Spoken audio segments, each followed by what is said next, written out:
புராணம் ஆரம்பிச்சு மனித ரூபத்தில் வந்து அம்பாள் வந்து பார்வதி வந்து சுவாமி கேட்கிறார். என்னன்னு கேட்டீங்கன்னாக்க கோ சாபம் நிவர்த்தி ஆகி பசு சாபம் நிவர்த்தி ஆகி அம்பாள் வந்து சாப விமோசனம் முடிஞ்சு குத்தாலத்தில் இங்கே வந்து 2 அம்பாள் இருக்கும். ஒன்று நிச்சயத்தை ஒன்று வந்து அம்பாள் வந்து தபஸ் பண்ணி சிவ பூஜை பண்ணி வச்சுறா. சுவாமி வந்து கைலாயத்திலேருந்து வந்து தன்னோட திருவடியும் தன்னை நிழலுக்காக முத்தாலங்கிற மரமும் அதை விடுற இடமா புத்தாலம். அந்த புத்தாலங்கிற மரம் தான் காலப்போக்கில் புத்தாலம் ஆகிடுது. அங்கே சுவாமியோட திருவடி பார்க்கலாம்.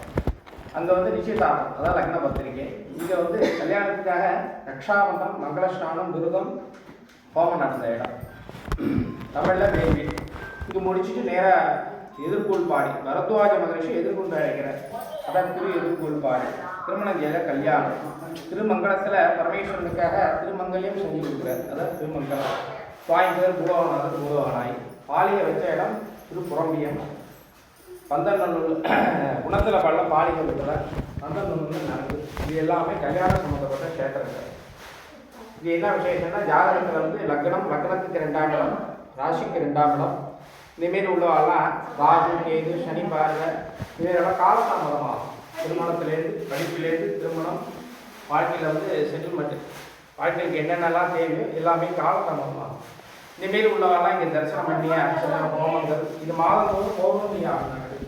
திருமணத்துக்காக, குழந்தை இல்லாதவங்க, உத்தியோகம், அப்புறம் 7 14 ஜென்மத்துக்காக செஞ்ச கர்ம வினைக்காக அர்ச்சனை உண்டு, ஹோமங்கள் உண்டு.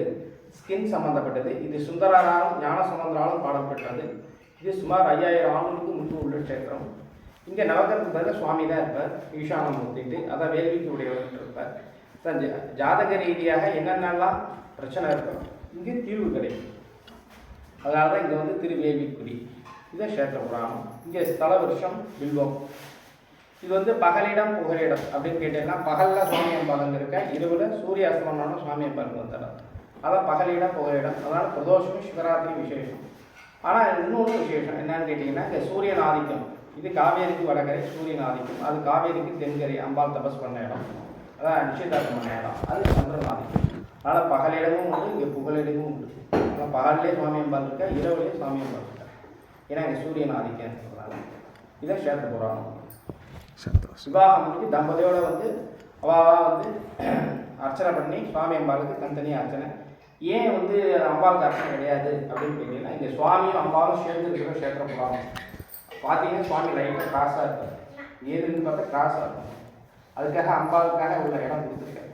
அதுக்காக தான் உற்சவராக சேர்ந்து இருக்கும். இந்த உற்சவர் வந்து மாணவன் பார்த்துக்கலாம். கல்யாண சுந்தர் இவர் தான் கல்யாண சுந்தர். தமிழில் அழகிய மணவாள்.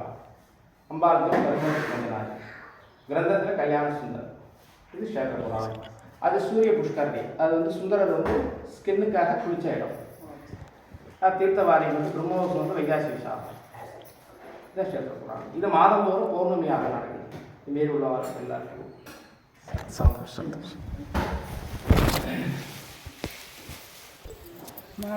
திருமண தடை நீர்க்கும் திருவேள்விக்குடி திருத்தலம் மணவாளேஸ்வரர்.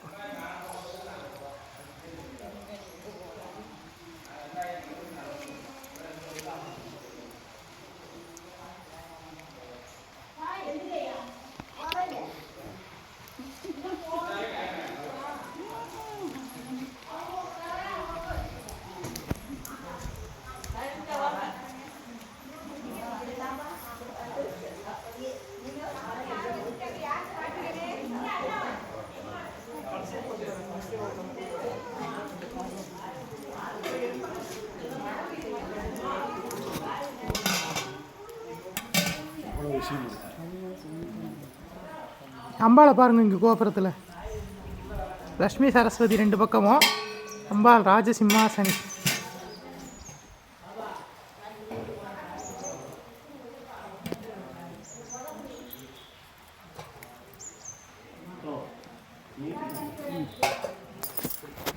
தீர்காயுஷ்மான் பவ, விஜய் பவ, சர்வமங்கள பிராப்தியோஸ்து, ஆயுஷ்மான் பவ.